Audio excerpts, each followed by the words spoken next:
nakaisang panalo pa ang Team Pilipinas sa FIBA 3-on-3 sa France, bigo silang makaabante sa quarterfinals ng torneo.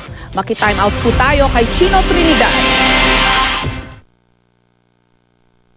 Nagtapos sa 2-2 na record ng Pilipinas na binubuo ni Kobe Paras, Kiefer Ravena, Jeron Teng at JR Kiniahan sa preliminary round ng World 3-on-3 Championships sa Nantes, France kaninang madaling araw.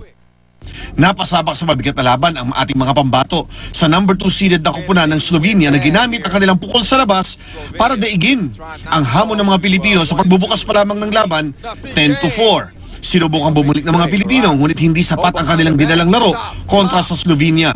Nagtapos ang laban sa score ng 21-14. Mapait ang pagkatalo sapagkat dito nakasalalay ang pag-usad ng ating kupunan sa quarterfinals. Sa huling laro sa preliminary round ay ibinuhos ni Jeron Teng ang lahat ng gigil nang harapin nila ang El Salvador sa kanilang ika-4 na laro.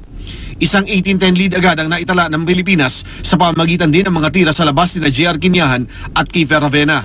Nagtapos ang laban sa score 21-14. Third place ang inabot sa standing ng Pilipinas sa kanilang record na kung saan ang top 2 teams ang aabante sa quarterfinals.